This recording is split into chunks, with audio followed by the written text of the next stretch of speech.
నమస్తే, welcome to Shri awareness. ముందుగా headlines. ప్రభుత్వ ఆధ్వర్యంలో నిర్వహించిన ఇఫ్తార్ విందులో పాల్గొన్న ముఖ్యమంత్రి చంద్రబాబు నాయుడు అమరావతిలో హజ్ హౌస్ నిర్మిస్తామని హామీ.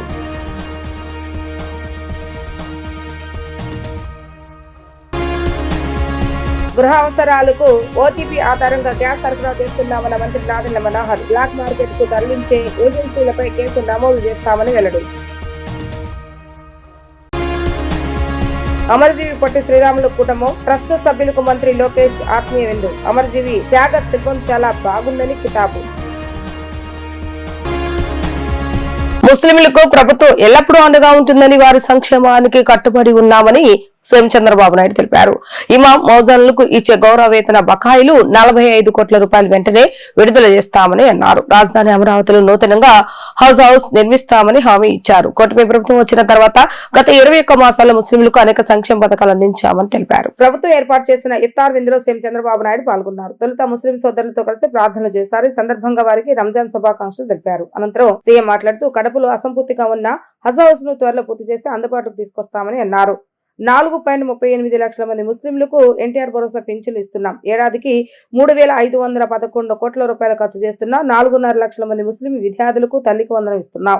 19,215 మంది ముస్లిం విద్యార్థులకు పోస్ట్ మెట్రిక్ స్కాలర్షిప్లకు 264 కోట్ల రూపాయలు విడుదల చేశాం. ఇమాములకు 5,000, మౌజాములకు 10,000 చొప్పున గౌరవ వేతనం ఇస్తున్నాం. ఇప్పటి వరకు 180 కోట్ల రూపాయలు గౌరవ వేతనంగా అందించామని అన్నారు. అర్హత కలిగిన ఇమాములను ప్రభుత్వ కాజిల్గా నియమిస్తామని తెలిపారు. వివాహ లైసెన్స్ గడువు 3 ఏళ్ల నుంచి 10 ఏళ్లకు పెంచామని తెలిపారు. టీడీపీ హయాంలోనే గతంలో హైదరాబాద్ నుంచి ముస్లింను హజ్ యాత్రకు పంపించామని గుర్తు చేశారు. 1500 వక్ఫ్ ఆస్తులను సర్వే చేశామని వాటిని కాపాడుతామని ఆయన చెప్పారు. अस्सलाम अलैकुम, आप सबको रमजान बहुत बहुत मुबारक हो। रमजान में इफ्तार की दावत में शामिल होना मेरी एक आदत सी बन गई है। इससे मुझे बहुत खुशी और संतोष मिलता है। దశాబ్దాలుగా ఇఫ్తార్ విందు ఇవ్వడం అనేది ఒక సాంప్రదాయంగా తీసుకొచ్చాం. ఆ సాంప్రదాయం ప్రకారం మనం అందరం కూడా ఇక్కడ సమావేశమయ్యాం. ప్రభుత్వం వచ్చినటువంటి 21 నెలల్లో మైనారిటీ సంక్షేమానికి పెద్ద ఎత్తున చేశాం. నేను ఎప్పుడు కూడా ముస్లింల సోదరుల పక్షానే ఉంటా.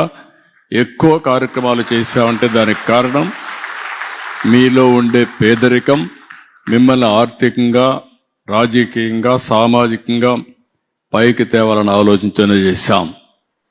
ఎన్టీఆర్ భరోసా మీరు చూస్తే దగ్గర 4,38,000 మందికి ఇస్తున్నాం. ఒక్క ఎన్టీఆర్ భరోసాలోనే 3,511 కోట్ల రూపాయలు మైనారిటీస్ వారికి ఇచ్చే ఏకైక ప్రభుత్వం ఈ ఎన్డీఏ ప్రభుత్వం. తల్లికి వందనం ఈరోజు మీరు చూస్తే 4,50,000 మందికి ఇస్తున్నాం. దగ్గర 1,316 కోట్లు ఇస్తున్నాం. నేను ఎన్నికలప్పుడు చెప్పాను, తల్లికి వందనం ఒకరు కాదు, ఎంతమంది పిల్లలుంటే అంతమందికి ఇస్తామని చెప్పి దగ్గర 8 మంది 9 మంది పిల్లలున్నా ఆ ఇంటికి తల్లికి వందనం ఇచ్చిన ఏకైక కూటమి ప్రభుత్వం.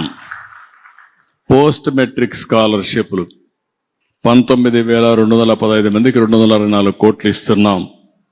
దీపం 6,20,000 కుటుంబాలకి 158 కోట్లు ఇస్తున్నాం. ఇంకొక పక్క నేనే ప్రారంభించాను ఇమాములకి, మౌజములకి ఆన్రూరిం ఇవ్వడం.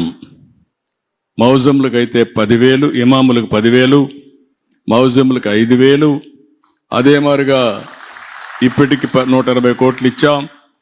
ఈరోజు రాత్రికి మళ్ళీ చెప్తున్నా, ఉండే బకాయిలని 45 కోట్ల రాష్ట్రంలో ఎల్పీజీ గ్యాస్ వినియోగదారులు ఆందోళన చెందవలసిన అవసరం లేదని మంత్రి నాదెండ్ల మనోహర్ అన్నారు. పుకార్లు నమ్మి గ్యాస్ బుకింగ్ల కోసం ఏజెన్సీల వద్ద క్యూలు కట్టవద్దని స్పష్టం చేశారు. రోజువారీ సగటు కంటే ఎక్కువ గ్యాస్ సిలిండర్లను గృహ వినియోగదారులకు అందిస్తున్నామని ఆయన తెలిపారు. సచివాలయంలో ఏర్పాటు చేసిన విలేకరుల సమావేశంలో మంత్రి నాదెండ్ల మనోహర్ మాట్లాడుతూ క్షేత్రస్థాయిలో వినియోగదారులకు గ్యాస్ డెలివరీ ఇబ్బంది లేకుండా చూడాలని ముఖ్యమంత్రి ఆదేశించారని చెప్పారు. వాస్తవంగా ప్రజలు సోషల్ మీడియాలో వస్తున్న అసత్య ప్రచారాలను నమ్మి ఒక్కసారిగా గ్యాస్ సిలిండర్ల బుకింగ్ కు ఆతృత పడటంతో సర్వర్లు సైతం మొరాయిస్తున్నాయని ఆయన వివరించారు. ఈరోజు మన రాష్ట్రంలో వంట గ్యాస్ సరఫరా గురించి క్షేత్రస్థాయిలో వినియోగదారులకి ఇబ్బంది కలగకూడదనే ఆలోచనతోటి ఒక ప్రణాళికబద్ధంగా మనం సమాచారాన్ని ప్రజల్లో తీసుకెళ్లాల్సిన బాధ్యత మా పౌర సరఫరాల శాఖకి ప్రత్యేకంగా ఉందని గౌరవ ముఖ్యమంత్రి గారు ఈరోజు సమీక్షా సమావేశం ఏర్పాటు చేశారు. ఈ సమీక్షా సమావేశంలో సంబంధించిన శాఖల నుంచి ఉన్నతాధికారులు, ప్రత్యేకంగా మా కమిషనర్ గారు సౌరభ్ గౌర్ గారు, అదేవిధంగా మా డైరెక్టర్ సివిల్ సప్లైస్ నూపూర్ గారు, వీరితో పాటు స్కూల్ ఎడ్యుకేషన్ నుంచి, ఎండోమెంట్స్ నుంచి, అదేవిధంగా సంక్షేమ హాస్టల్స్ విషయంలో అక్కడి గురించి కూడా చర్చించుకోవడానికి, ఎనర్జీ డిపార్ట్మెంట్ నుంచి మరియు వ్యవసాయ శాఖ నుంచి కూడా మేము సమీక్షించుకోవడం జరిగింది. ప్రధానంగా గౌరవ ముఖ్యమంత్రి గారి సమీక్ష సమావేశంలో ఆయిల్ కంపెనీస్ IOCL, BPCL, అదేవిధంగా HPCLs నుంచి ప్రతినిధులు వచ్చారు. పైప్డ్ గ్యాస్ విషయంలో గెయిల్ నుంచి, అదేవిధంగా ఎవరైతే మన రాష్ట్రంలో గెయిల్ ద్వారా సరఫరా చేస్తున్నారో పైప్ గ్యాస్ ద్వారా, వాళ్ళందరూ కూడా ఒక 5 ప్రతినిధులు వాళ్ళు కూడా ఈ సమావేశంలో పాల్గొని గౌరవ ముఖ్యమంత్రి గారికి అనేక అంశాలపైన కొంచెం క్లారిటీ, జరుగుతున్న వాస్తవ పరిస్థితులు అందించారు. ముందుగా మేము రాష్ట్రంలో ఉన్న ప్రజలందరికీ మనస్ఫూర్తిగా వారి దృష్టికి తీసుకొచ్చేది ఏంటంటే, ఈరోజు క్షేత్రస్థాయిలో ఉన్న పుకార్లని దయచేసి మీరు నమ్మబాకండి. ఒక ఆందోళన సృష్టించడానికి కొంతమంది సోషల్ మీడియాలో అనేక పోస్టులు ఏర్పాటు చేయడం, రకరకాలుగా సమాచారం ప్రజల్లో ఒక భయోందోళన క్రియేట్ చేయడానికి తీసుకెళ్తున్న పరిస్థితిని ఖచ్చితంగా మేము సమర్థవంతంగా ఎదుర్కొంటున్నాం. మన రాష్ట్ర ప్రభుత్వం నుంచి గౌరవ ముఖ్యమంత్రి గారు ఈరోజు RTGSలో సమీక్షించినప్పుడు చాలా స్పష్టంగా మాకు అర్థమైంది ఏంటంటే, మనం రెస్పాండ్ అవుతున్నాం ఈ సిచ్యువేషన్కి. ఎక్కడ కూడా గ్యాప్ లేకుండా యావరేజ్ నార్మల్గా మన రాష్ట్రంలో 2,81,000 బుకింగ్ జరుగుతాయి. ఈ 5 రోజుల్లో యావరేజ్ మనం చేయగలిగింది డెలివరీస్, అంటే బుకింగ్ అయిన తర్వాత డెలివరీస్ మనం చేయగలిగింది 2,92,000 గ్యాస్ సిలిండర్ మనం ప్రతిరోజు డెలివరీ చేయగలుగుతున్నాం. ఒకరోజు ప్రత్యేకంగా 3,02,000 కూడా డెలివరీస్ మేము అందించగలిగాం. దీని ద్వారా అర్థమవుతుంది ఏంటంటే, ఒక ప్రాసెస్ని నమ్ముకునే విధంగా ఒకేసారి ఆ ప్రాసెస్ మీద ఒత్తిడి పెరిగినప్పుడు చిన్న చిన్న సమస్యలు ఖచ్చితంగా IVRS బుకింగ్ విషయంలో కానివ్వండి, లేకపోతే తెలియకుండా పాపం వినియోగదారులు డైరెక్ట్గా గ్యాస్ ఏజెన్సీ దగ్గరికే వెళ్ళి వాళ్ళు సిలిండర్లు పట్టుకుని వెళ్ళడం అనేది కొన్ని ప్రాంతాల్లో మనకు వస్తున్న వార్తల్ని ప్రజలు అర్థం చేసుకునే విధంగా మేము చేస్తున్న ఈ ప్రయత్నం. రాష్ట్రంలోని ఆర్యవైశ్యులకు ప్రభుత్వం అన్ని విధాలుగా మద్దతునిస్తుందని రాష్ట్ర ఐటీ విద్యాశాఖ మంత్రి నారా లోకేష్ భరోసానిచ్చారు. అమరజీవి పొట్టి శ్రీరాములు కుటుంబ సభ్యులు మెమోరియల్ ట్రస్ట్ సభ్యులకు ఇచ్చిన ఆత్మీయ విందులో ఆయన ఈ వ్యాఖ్యలు చేశారు. అమరావతిలోని శాఖమూరి పార్కులో స్టాట్యూ ఆఫ్ సాక్రిఫైస్ పేరుతో 58 అడుగుల పొట్టి శ్రీరాముల కాంస్య విగ్రహాన్ని ఆవిష్కరించిన అనంతరం ఉండవల్లిలోని తన నివాసంలో మంత్రి నారా లోకేష్ ఈ విందును ఏర్పాటు చేశారు. ఈ సందర్భంగా లోకేష్ మాట్లాడుతూ అమరజీవి త్యాగ శిల్పం చాలా బాగుంది, ఎంతో కళగా ఉంది, అందరం కలిసికట్టుగా పనిచేస్తే అద్భుతాలు సృష్టించవచ్చని నిరూపించారని ఆయన కొనియాడారు. కేవలం 194 రోజుల్లోనే జెట్ స్పీడ్ తో విగ్రహ ఏర్పాటును పూర్తి చేసినందుకు పొట్టి శ్రీరాములు మెమోరియల్ ట్రస్ట్ సభ్యులను మంత్రి ప్రత్యేకంగా అభినందించారు. విగ్రహ ప్రతిష్ఠ మహోత్సవాన్ని విజయవంతం చేసిన వారి కృషిని ప్రశంసించారు. ఈ కార్యక్రమంలో ట్రస్ట్ చైర్మన్ డుండి రాకేష్ ను శాల్వాతో ప్రత్యేక జ్ఞాపికతో లోకేష్ ఘనంగా సత్కరించారు. తన యువకలం పాదయాత్ర సమయంలో పొట్టి శ్రీరాములు స్వగ్రామానికి వెళ్లి స్ఫూర్తి పొందానని గుర్తు చేసుకున్నారు. అమరజీవి త్యాగ నిరతిని, పోరాట స్ఫూర్తిని భావితరాలకు తెలియజేయవలసిన బాధ్యత అందరిపైన ఉందని నొక్కి చెప్పారు. ప్రజలు ఆయన చరిత్రపై చైతన్యం తీసుకురావాలని అన్నారు. ఈ క్రమంలో రాబోయే 12 నెలల్లో స్మృతివనం, photo gallery, museum, mini theatre, auditorium, skill development centre నిర్మాణాన్ని పూర్తి చేయాలని లక్ష్యంగా పెట్టుకున్నట్లుగా ఆయన తెలిపారు. రైతుల సంక్షేమం, వ్యవసాయ అభివృద్ధి కోసం కూటమి ప్రభుత్వం అత్యంత ప్రాధాన్యత ఇస్తూ పనిచేస్తుందని ఏపీ ప్రభుత్వ విప్ మరియు గన్నవరం నియోజకవర్గ ఎమ్మెల్యే ఎర్లగడ్డ వెంకట్రావు స్పష్టం చేశారు. అన్నదాతల ఆర్థిక భద్రత కోసం కేంద్ర రాష్ట్ర ప్రభుత్వాలు ఉమ్మడిగా అమలు చేస్తున్న అన్నదాత సుఖీభవ, పీఎం కిసాన్ పథకం రైతులకు ఎంతో ఊరటనిస్తుందని అన్నారు. గన్నవరం గౌడపేటలో నిర్వహించిన రైతన్న మీకోసం కార్యక్రమంలో ఎమ్మెల్యే ఎర్లగడ్డ వెంకట్రావు పాల్గొని రైతులతో నేరుగా మాట్లాడారు. ఈ సందర్భంగా ఎమ్మెల్యే మాట్లాడుతూ ఈ ఆర్థిక సంవత్సరంలో ఇప్పటి వరకు 3 విడతలుగా ఒక్కో రైతు ఖాతాలో మొత్తం 20,000 రూపాయల ఆర్థిక సహాయాన్ని ప్రభుత్వం జమ చేసిందని వెల్లడించారు. ఈ నెల 13వ తేదీన 3వ విడత కింద 6,000 రూపాయల గన్నవరం నియోజకవర్గ వేదికగా ముఖ్యమంత్రి నారా చంద్రబాబు నాయుడు నేరుగా రైతుల ఖాతాలోకి చేశారని ఆయన గుర్తు చేశారు. కేవలం ఆర్థిక సహాయమే కాకుండా వ్యవసాయాన్ని లాభసాటిగా మార్చేందుకు ప్రభుత్వం బహుముఖ వ్యూహంతో ముందుకు వెళ్తుందని వివరించారు. ధాన్యం కొనుగోలు ప్రక్రియపై రైతులకు స్పష్టమైన అవగాహన కల్పించడంతో పాటు ఖర్చు తగ్గించే ప్రకృతి వ్యవసాయాన్ని ప్రోత్సహించడానికి ప్రత్యేక చర్యలు తీసుకుంటున్నామని తెలిపారు. రైతులకు అవసరమైన నాణ్యమైన విత్తనాలు, ఆధునిక వ్యవసాయ యంత్ర పరికరాలు కూడా భారీ రాయితీపై అందిస్తున్నామని రైతులు వీటిని సద్వినియోగం చేసుకుని అధిక దిగుబడులు సాధించాలని ఆయన కోరారు. 58 అడుగుల కాంస్య విగ్రహాన్ని ఈరోజు గౌరవ ముఖ్యమంత్రి గారి చేతుల మీదుగా అమరావతిలో ప్రారంభించడం ఆ మహానుభావుడికి నిజమైన నివాళులు అర్పించినట్టుగా నేను భావిస్తున్నాను. ఫస్ట్ నేషనల్ లీడర్ గా బాలగంగాధర తిలక్ గారు, గాంధీ గురువుగా ప్రకటించిన గోపాలకృష్ణ గోఖలే, గాంధీజీ గురువుగా ప్రకటించిన బాలగంగాధర తిలక్ గారు మరాఠీ అయినా, మరాఠీ, కన్నడ, తెలుగు ఈ 3 కనీసం వాళ్ళ మాతృభాషలో విద్యాబోధన స్కూల్స్ ఉంటే బాగుంటుందని నిర్ణయించిన వాళ్ళలో ఈ దేశంలో మొట్టమొదటి వ్యక్తి బాలగంగాధర తిలక్. తర్వాత భాషా ప్రయుక్త రాష్ట్రాలు కావాలని కృష్ణా జిల్లా నాయకులు, గాంధీ గారికి సన్నిహితంగా ఉన్న భోగరాజు పట్టాభి సీతారామయ్య గాని, మట్టూరు కృష్ణారావు గాని, కవి సామ్రాట్ విశ్వనాథ సత్యనారాయణ ఈ నియోజకవర్గంలో పుట్టిన నందమూరి గ్రామంలో పుట్టిన కవి సామ్రాట్ గాని, ఇలాంటి మహానుభావులందరూ తెలుగు భాష కోసం ఎంతో చేశారు. 1906లో మచిలీపట్నం వేదికగా భోగరాజు పట్టాభి సీతారామయ్య గారు ఆ రోజున భాషా ప్రయుక్త రాష్ట్రాలు కావాలని డిమాండ్ తీసుకొచ్చి తొలి సభను ఇక్కడ ఏర్పాటు చేసిన పరిస్థితి. ఇలా ఎంతో మంది పనిచేసిన ఆచరణలో మనం ఫైట్ చేస్తే తప్ప ఇది సాధ్యం కాదు. ఇది కలగానే మిగిలిపోతుంది. కళ సాకారం అవ్వాలంటే మనం ప్రాణత్యాగం చేసేనే గానీ ఈ రాష్ట్రానికి బైలింగ్వల్ స్టేట్స్ రావాలి. ఈ దేశంలో తెలుగు భాషకి మద్రాసు రాష్ట్రం నుంచి బయటకు తీసుకొచ్చి భాషా ప్రయుక్త రాష్ట్రాలు ఏర్పడాలని, భాషా ప్రయుక్త రాష్ట్రాలు వాళ్ళ దేశవ్యాప్తంగా ఏర్పాటు అవటం కారణం Potti Sriramulu. Not only in Andhra, everywhere, wherever bilingual states అన్నిటికీ ఆద్యుడే పొట్టి శ్రీరాములు గారు. ఆయన జీవితాన్ని ఆమరణ నిరాదీక్ష 58 రోజుల పాటు ఆమరణ నిరాదీక్ష చేసి ఆయన బలిదానంతో ఏర్పాటైన తెలుగు రాష్ట్రం రెండవటం బాధాకరం. కానీ గౌరవ ముఖ్యమంత్రి చంద్రబాబు నాయుడు గారు ధన్యవాదాలు తెలియజేస్తారు. అలాగే తెలంగాణ ముఖ్యమంత్రి రేవంత్ రెడ్డి గారికి కూడా మీరు కూడా పొట్టి శ్రీరాములు గారి విగ్రహాన్ని ఏర్పాటు చేస్తే తెలుగు జాతి పూర్తిగా ఆయన గౌరవించినట్టు అవుతుందని భావిస్తూ ఈ దీంట్లో చొరవ చూపించి ఈ విగ్రహం ఏర్పాటుకి దాని పేరు స్టాచ్యూ ఆఫ్ లిబర్టీ, అమెరికాలో ఎలా ఉంటారో స్టాచ్యూ ఆఫ్ సాక్రిఫైస్ అని పేరు పెట్టి లోకేష్ బాబు కూడా ధన్యవాదాలు తెలియజేస్తూ పొట్టి శ్రీరాములు గారికి ఇవాళ ఘనమైన నివాళి ఆంధ్ర రాష్ట్ర ప్రజలు ఆయన ప్రాణత్యాగం చేసి ఈ రాష్ట్రం ఏర్పాటు కారణమైన ఆయనకి ఇవాళ నిజంగా ఆయన న్యాయం జరిగిందని నేను భావిస్తున్నాను. ఆంధ్రప్రదేశ్ కు ఒక కీలకమైన ఈస్ట్ వెస్ట్ కార్గో కారిడార్ అభివృద్ధి చేయాలని ముఖ్యమంత్రి నారా చంద్రబాబు నాయుడు అధికారులను ఆదేశించారు.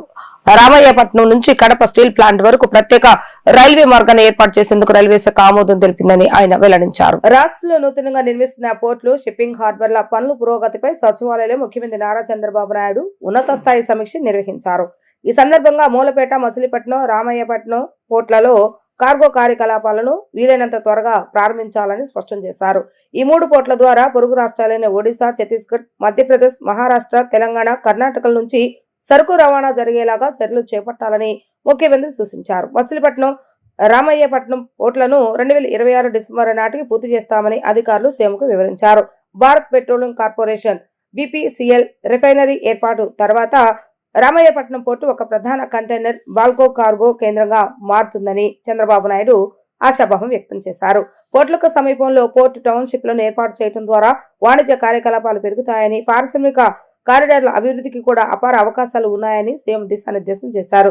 2వ దశలో చేపడుతున్న బుడిగట్లపాలెం, పుడిమడక, కొత్తపట్నం షిప్పింగ్ హార్బర్ల నిర్మాణ పనులను కూడా వేగవంతం చేయాలని ఆదేశించారు. భవిష్యత్తులో ప్రతి 50 కిలోమీటర్లకు ఒక పోర్టు లేదా షిప్పింగ్ హార్బర్ ఉండేలాగా చూడటమే లక్ష్యమని, తద్వారా AP east Coast logistics hub గా మారుతుందని పేర్కొన్నారు. కాంట్రాక్టర్లకు దోచిపెట్టేందుకే కేంద్రం కొత్తగా విబిజి రామ్జీ చట్టాన్ని తీసుకొచ్చిందని ఏపీసీసీ అధ్యక్షులు వైఎస్ షర్మిలారెడ్డి విమర్శించారు. రాష్ట్రానికి హాని చేసి ఇటువంటి చట్టానికి సీఎం చంద్రబాబు నాయుడు, పవన్ కళ్యాణ్ మద్దతు తెలపడం సిగ్గుచేటంటూ ఆమె విమర్శించారు. మహాత్మా గాంధీ జాతీయ గ్రామీణ ఉపాధి హామీ పథకం పరిరక్షణ యాత్రలో భాగంగా సోమవారం శ్రీకాకుళం జిల్లా ఆముదల వలస మండలం కొర్లకోట ఎచ్చెర్ల నియోజకవర్గ రణస్థలంలో ఆమె పర్యటించారు. ఈ రెండు ప్రాంతాల్లో రచ్చబండ నిర్వహించి స్థానికులతో ఆమె మాట్లాడారు. పేదల పాలట సంజీవన లాంటి మహాత్మా గాంధీ జాతీయ గ్రామీణ ఉపాధి హామీ చట్టాన్ని నిర్వీర్యం చేసి దాని స్థానంలో విబిజి రామ్జీ చట్టాన్ని కేంద్రం తీసుకువచ్చిందని, జాతిపిత మహాత్మా గాంధీ పేరును పదవి నుంచి తొలగించిన ప్రధాని నరేంద్ర మోడీ ఒక అభినవ గాడ్సే 80,000 కోట్లకు బడా కాంట్రాక్టర్లకు దోచిపెట్టేలాగా ఈ చట్టాన్ని డిజైన్ చేశారు. కొత్త చట్టం ప్రకారం 40% నిధులు రాష్ట్రమే భరించాలి. ఆంధ్రప్రదేశ్ పై 5,000 కోట్ల భారం పడుతుంది. రాష్ట్ర హక్కుల కోసం మోడీ కాలర్ పట్టుకుంటారని జగన్ అన్నారు. ఇప్పుడు బానిసగా మారిపోయారు. రాష్ట్రానికి హాని చేసి ఇటువంటి చట్టానికి సీఎం చంద్రబాబు నాయుడు, పవన్ కళ్యాణ్ మద్దతు తెలపడం సిగ్గుచేటంటూ షర్మిల విమర్శించారు. ఉపాధి హామీ పని వల్ల గ్రామాలలో కూడా పనులు జరిగాయి, గ్రామాలలో కూడా అభివృద్ధి జరిగేది. అందుకే మహాత్మా గాంధీ గారి పేరు పెట్టడం జరిగింది. కానీ ఇప్పుడు బీజేపీ తెచ్చిన ఈ కొత్త చట్టానికి అసలు మహాత్మా గాంధీ పేరునే తీసేశారు. సరే తీసేశారు, పోనీ పథకాన్నైనా సరిగ్గా నడుపుతారా అనుకుంటే అసలు ఎంత భ్రష్టు పట్టించారు అంటే, కాంగ్రెస్ పార్టీ తెచ్చిన చట్టంలో అయితే పూర్తి నిధులు ఇచ్చే బాధ్యత, ఉపాధి హామీకయ్యే ఖర్చు మొత్తము కేంద్ర ప్రభుత్వమే పెట్టుకోవాలి అన్నది కాంగ్రెస్ పార్టీ తెచ్చిన చట్టం. అలాగే జరిగింది ఇన్ని సంవత్సరాలు. కానీ ఇప్పుడు బీజేపీ తెస్తున్న కొత్త చట్టంలో కేంద్ర ప్రభుత్వం 100% నిధులు ఇవ్వదట, 60% మాత్రమే ఇస్తారట, మిగతా 40% రాష్ట్ర ప్రభుత్వం పెట్టుకోవాలట. రాష్ట్ర ప్రభుత్వం మీద 40% ఆర్థిక భారం వేస్తుంది బీజేపీ తెస్తున్న ఈ కొత్త చట్టం. నిజంగానే వీళ్ళకి చిత్తశుద్ధి ఉంటే ఈ పథకం నడవాలి అని 60% వాళ్ళు పెట్టుకుంటాం, 40% భారం రాష్ట్రాల మీద ఎందుకు వేస్తారు? నిజానికి 40% భారం మన రాష్ట్రం మీద పడితే ఈ ఉపాధి హామీ పని పూర్తిగా నీరుగారిపోతుంది. ఎందుకంటే 40% ఖర్చు భరించేంత శక్తి మన రాష్ట్రానికైతే లేదు. ఇప్పటికే జగన్మోహన్ రెడ్డి గారి పుణ్యమా అని, చంద్రబాబు గారి పుణ్యమా అని ఇప్పటికే మన రాష్ట్రం మీద 12 లక్షల కోట్ల అప్పుల కుప్ప ఉంది. ఇప్పటికే ప్రభుత్వ ఉద్యోగస్తులు కూడా జీతాలు ఇచ్చుకోవడానికి కూడా మన రాష్ట్రం దగ్గర డబ్బు లేదు. అప్పులు తెస్తున్నారు, వడ్డీలు కడుతున్నారు, అలా రాష్ట్రాన్ని నడుపుతున్నారు. మరి ఇప్పుడు 40% ఖర్చు, ఉపాధి హామీ ఖర్చు కూడా రాష్ట్రం మీద పడితే మన రాష్ట్రం ముమ్మాటికి భరించలేదు. కాబట్టి చంద్రబాబు గారు పూర్తిగా ఈ పథకాన్ని నీరుగారుస్తారు. దాంతో రాష్ట్రం మీద భారం తగ్గాలి, పడకూడదు అని చంద్రబాబు గారి ఉద్దేశం అయితే, ఇక 60% పనులు జరగకపోతే 60% కేంద్రం ఇయ్యాల్సిన నిధులు ఇయ్యాల్సిన అవసరం కూడా రాదు. అది వీళ్ళ స్కీమ్. అంటే మొత్తానికే ఉపాధి హామీ పనిని ఒక గుండు సున్నా చుడుతున్నారు అన్నమాట. పైగా సిగ్గు లేకుండా చెప్తున్నారు, కనీసం ఒక రాజధాని కూడా లేకపోయింది. ఇంతమంది ముఖ్యమంత్రులు మారారే, ఒక రాజధాని కూడా మనకు లేదు అంటే అది ఎంత సిగ్గుచేటు. ఎందుకు లేదు? ఎందుకంటే చంద్రబాబు గారు పట్టించుకోలేదు, జగన్మోహన్ రెడ్డి గారు పట్టించుకోలేదు. అసలు మన దేశంలో రాజధాని లేని రాష్ట్రం ఏదైనా ఉంది అంటే అది ఒక్క ఆంధ్ర రాష్ట్రం మాత్రమే. ఎందుకంటే ఈ నాయకులు నిర్లక్ష్యం వల్ల. జల్ జీవన్ మిషన్ 2.0 ద్వారా గ్రామీణ ప్రాంతాల్లో ప్రతి ఇంటికి కుళాయి ద్వారా సురక్షిత త్రాగునీరు అందజేసేందుకు కేంద్ర ప్రభుత్వం భారీ స్థాయిలో చర్యలు తీసుకుంటుందని 20 సూత్రాల కార్యక్రమాల చైర్మన్ లంకా దినాకర్ తెలిపారు. అమరావతి సచివాలయంలో అధికారులతో చైర్మన్ రివ్యూ నిర్వహించిన అనంతరం మీడియాతో మాట్లాడుతూ దేశవ్యాప్తంగా గ్రామీణ ప్రజలకు దీర్ఘకాలిక త్రాగునీటి మౌలిక సదుపాయాలు కల్పించేందుకు మొత్తం 8.69 లక్షల కోట్ల రూపాయల వ్యయంతో ఈ కార్యక్రమాన్ని అమలు చేయాలని ప్రధాని నరేంద్ర మోడీ నాయకత్వంలోని కేంద్ర ప్రభుత్వం నిర్ణయించిందని అన్నారు. ప్రతి కుటుంబానికి సురక్షిత త్రాగునీరు అందించి ఆరోగ్యవంతమైన వికసిత భారత్ నిర్మాణమే ఈ పథకం లక్ష్యమని పేర్కొన్నారు. ఈ పథకాన్ని సమర్థవంతంగా అమలు చేసి రాష్ట్రాన్ని ఆరోగ్యవంతమైన స్వర్ణాంధ్రగా అభివృద్ధి చేయాలని ముఖ్యమంత్రి నారా చంద్రబాబు నాయుడు లక్ష్యంగా పెట్టుకున్నారని ఆయన తెలిపారు. గతంలో జరిగిన లోపాలను సరిదిద్దుతూ జల్ జీవన్ మిషన్ 2.0 ద్వారా గ్రామీణ ప్రాంతాల్లో దీర్ఘకాలిక నీటి వనరులు, నిల్వలు, శుద్ధి వ్యవస్థలు, పైప్ లైన్ మౌలిక సదుపాయాలు ఏర్పాటు చేసి 2028 డిసెంబర్ నాటికి ప్రతి గ్రామీణ కుటుంబానికి సురక్షిత త్రాగునీరు అందించాలన్న లక్ష్యంతో ప్రభుత్వం ముందుకు సాగుతుందని చెప్పారు. రాష్ట్రంలో సుమారు 96 లక్షల గ్రామీణ కుటుంబాలకు 100% సురక్షిత త్రాగునీరు అందజేసేందుకు ప్రభుత్వం కృషి చేస్తుందని, సీఎం చంద్రబాబు నాయుడు నాయకత్వంలో ఉప ముఖ్యమంత్రి పవన్ కళ్యాణ్ ప్రత్యేక శ్రద్ధతో ఈ కార్యక్రమాన్ని ముందుకు తీసుకువెళ్తున్నారని తెలిపారు. ఎలక్ట్రానిక్ మీడియా మిత్రులకి నమస్కారం. కేంద్ర ప్రభుత్వం ప్రధానమంత్రి నరేంద్ర మోడీ గారి యొక్క నేతృత్వంలో క్యాబినెట్లో ఈ మధ్య జరిగినటువంటి క్యాబినెట్లో కీలకమైనటువంటి నిర్ణయం తీసుకోవటం జరిగింది. ముఖ్యంగా గ్రామీణ ప్రాంతాల్లో ప్రతి ఇంటికి సురక్షిత త్రాగునీరు అందించడానికి 2019లో ప్రవేశపెట్టినటువంటి జల్ జీవన్ మిషన్, ఆ రోజు 3,60,000 కోట్ల రూపాయలతోటి జల్ జీవన్ మిషన్ని ప్రాజెక్ట్ని దేశంలో అమలుపరచాలి. ప్రతి గ్రామానికి కూడా సురక్షిత ఉండేటటువంటి ప్రతి గృహానికి కూడా సురక్షిత త్రాగునీరు కుళాయి ద్వారా అందించాలనే ఉద్దేశంతో ఈ యొక్క ప్రాజెక్ట్ని ఆగస్టు 15, 2019లో ప్రారంభించడం జరిగింది. అయితే జల్ జీవన్ మిషన్ 2O కింద ఇప్పుడు క్యాబినెట్లో నిర్ణయం తీసుకోవడం జరిగింది. మొత్తం కూడా 8,69,000 కోట్ల రూపాయల వ్యయంతో దేశంలో ఉన్నటువంటి అన్ని గ్రామాలకి ఉన్నటువంటి గృహాలకి సురక్షిత త్రాగునీరు ఇవ్వటము ఒక అంశమైతే, దానికి అవసరమైనటువంటి దీర్ఘకాలిక నీటి వనరుల లభ్యతని ఏదైతే ఉందో దాన్ని గుర్తించి ఆ నీటిని ఆ గ్రామాల వరకు తెచ్చేటటువంటి అవసరమైనటువంటి మౌలిక సదుపాయాల కల్పన, వాటర్ ఏదైతే నీటి వనరుల లభ్యతని వారు గుర్తించారో అక్కడి నుంచి గ్రామానికి తెచ్చేటటువంటి క్రమంలో అవసరమైనటువంటి పైప్ లైన్లు కానీ, అదేవిధంగా ఆ గ్రామాలకి సంబంధించి ఆ నీరు తెచ్చినటువంటి నీరు స్టోరేజ్కి కానీ, అలాగే ఆ నీటి శుభ్రతకి అవసరమైనటువంటి ఫిల్టరింగ్ కానీ, వీటన్నిటికీ సంబంధించినటువంటి అంశాల మౌలిక సదుపాయాల కల్పన, అలాగే ఎక్కడైతే స్టోరేజ్ వాటర్ని తీసుకొచ్చి నీటి వనరుల లభ్యత నుంచి స్టోరేజ్ గ్రామాలకు తీసుకొచ్చేటటువంటి మ్యాపింగ్ జరుగుతుందో అక్కడ నుంచి ప్రతి గ్రామంలో ఉండే గృహానికి నీరు తరలించేటటువంటి పైపులకు సంబంధించి ఒక స్థిరమైనటువంటి విధానంతో ముందుకు వెళ్ళాలి అని 8,69,000 కోట్ల రూపాయలను ఈ యొక్క జల్ జీవన్ మిషన్ 2 ద్వారా ఇప్పటికే 3,60,000 కోట్ల రూపాయలని జల్ జీవన్ మిషన్ 1లో తీసుకోవటం జరిగింది కేంద్ర ప్రభుత్వము.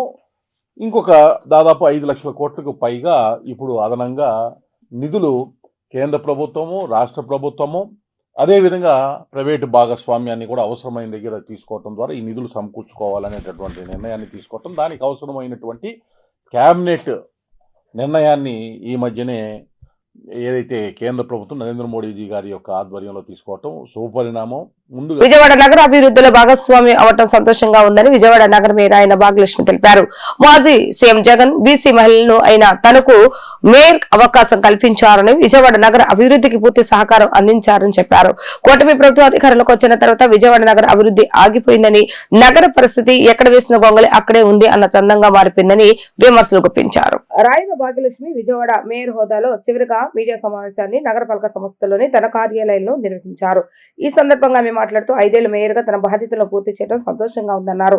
గత 5 సంవత్సరాలు విజయవాడ అభివృద్ధికి సహకరించిన ప్రతి ఒక్కరికి ఆమె ప్రత్యేకంగా ధన్యవాదాలు తెలుపుతున్నారని అన్నారు. ఒక బీసీ మహిళకు మాజీ సీఎం జగన్ మేయర్ అవకాశం కల్పించారని, విజయవాడ నగర అభివృద్ధిలో భాగంగా ఎన్నో అవార్డులు అందుకున్నామని గుర్తు చేశారు. తమ వైసీపీ ప్రభుత్వంలో నగరాన్ని అభివృద్ధి చేశామని చెప్పుకొచ్చారు. ఈ సందర్భంగా పురమిత్ర యాప్పై మేయర్ భాగ్యలక్ష్మి కీలక వ్యాఖ్యలు చేశారు.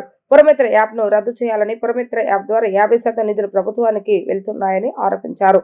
ఇక విజయవాడ అభివృద్ధి కూటమి ప్రభుత్వంలో ఎక్కడ జరుగుతుంది అని ప్రశ్నించారు వ్యంగ్యంగా. విజయవాడ నగర అభివృద్ధి జరగలేదంటున్న టీడీపీ నేతలు కూటమి ప్రభుత్వం వచ్చిన తర్వాత అభివృద్ధి జరుగుతుంది అని ఏ విధంగా చెప్తారని మండిపడ్డారు. రాష్ట్ర ప్రభుత్వం నుంచి పొడమేరు అభివృద్ధికి రూపాయి బిల్లు రాలేదని టీడీపీ చెప్పే మాటలు ప్రజలు నమ్మరని ఆమె వ్యాఖ్యానించారు. వైసీపీ హయాంలోనే అభివృద్ధి జరిగిందని ప్రజలందరికీ తెలుసని, 5 ఏళ్ల పాలనలో ₹1 అప్పు కూడా తాము చేయలేదని, ట్రిపుల్ విధానంకు మేము పూర్తిగా వ్యతిరేకమని ఆమె ఉద్ఘాటించారు. అభివృద్ధి జరగలేదు అని చెప్పి నేను ఒప్పుకుంటాను. నేను ఏరియాస్తో సహా పేర్లు కూడా నేను చెప్పా. పలానా ఏరియాలో మేము హాస్పిటల్ కట్టాము, పలానా ఏరియాలో మేము రోడ్ వేసాము, పలానా ఏరియాలోనే నేను ట్యాంక్ కట్టాను అని చెప్పి నేను స్పష్టంగా పూర్తి స్థాయిలో చెప్పడం జరిగింది. గతంలో కూడా నేను చాలాసార్లు చెప్పాను. మా గవర్నమెంట్ వచ్చిన తర్వాత ఏదైతే ఈ బాడీ వచ్చిందో, ఈ బాడీ వచ్చిన తర్వాత అప్పుడు ఉన్న మా పురపాలక శాఖ మంత్రివర్యులు ఆధ్వర్యంలోన, మా సీఎం గారు ఆధ్వర్యంలోన మేము పూర్తి స్థాయిలో విజయవాడ నగర అభివృద్ధికి, విజయవాడలోన మనం వసూలు చేసే ప్రతి ఒక్క రూపాయిని ట్యాక్స్ని విజయవాడ నగర అభివృద్ధి కోసమే మేము ఖర్చు పెట్టాము. ఆ రకంగా విజయవాడ నగరానికి ఒక గ్రీన్ ఛానల్ అంటూ ఒకటి తెచ్చుకొని విజయవాడ నగర అభివృద్ధికి మేము ప్రతి ఒక్క రూపాయి ఖర్చు పెట్టాము. 010 తెచ్చింది ఎవరో ప్రతి ఒక్కరికి తెలుసు.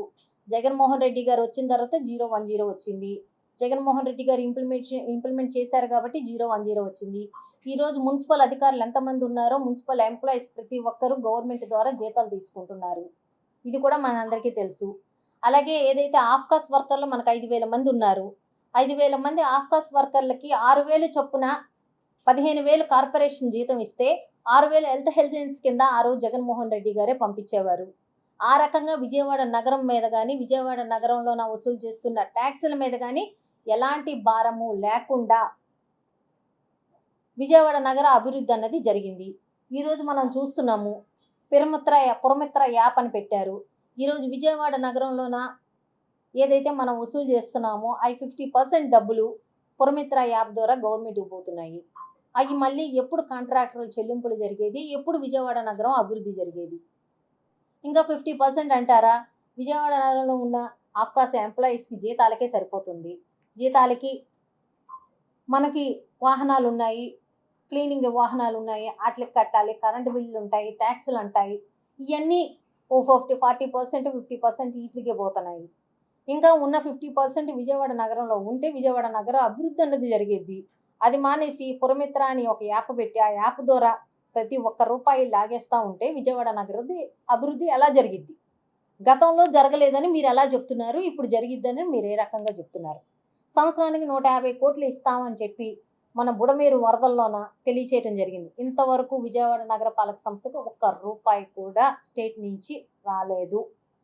సెంట్రల్ నుంచి వస్తున్న మనకి ఆర్థిక సంఘం నిధులు కూడా పూర్తి స్థాయిలో చెల్లింపులు జరగలేదు. జరుగుతున్నాయి, నిదానంగా జరుగుతున్నాయి. వార్తలు ముగించే ముందు హెడ్లైన్స్ మరొకసారి. ప్రభుత్వ ఆధ్వర్యంలో నిర్వహించిన ఇఫ్తార్ విందులో పాల్గొన్న ముఖ్యమంత్రి చంద్రబాబు నాయుడు. అమరావతిలో హజ్ హౌస్ నిర్మిస్తామని హామీ.